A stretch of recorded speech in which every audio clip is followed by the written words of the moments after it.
tātala no mua lavakava o hinga pe mo te maholo ta fita fuki te maholo whakawhenua ani te teme ani. Ke tuku mai, poko tea tau manatu ki te teka o te maholo i te lakanga ani.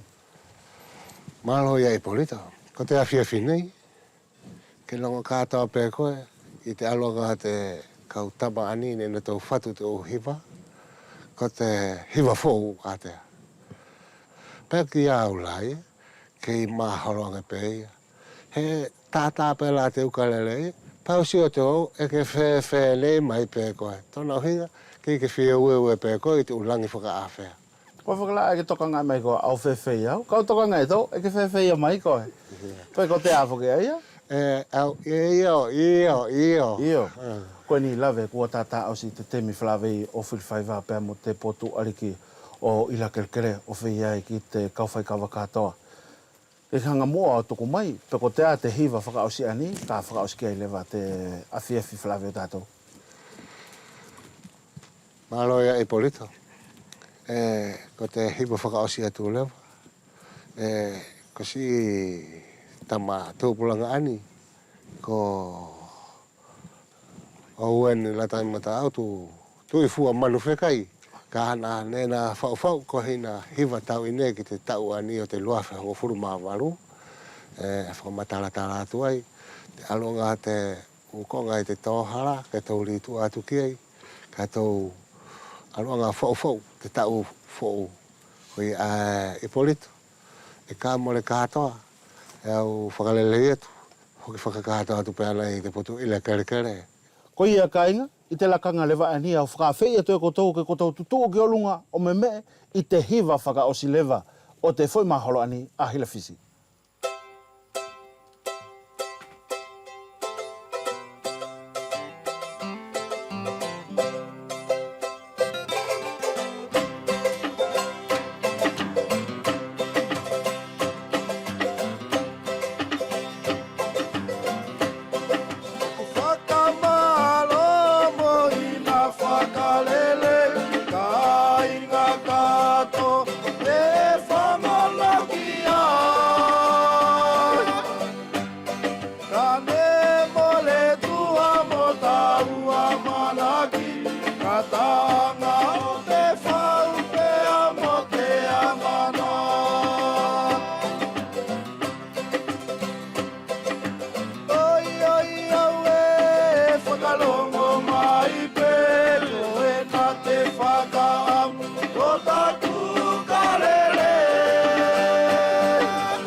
te kai ngā fuli o ue a mo futuna o whātu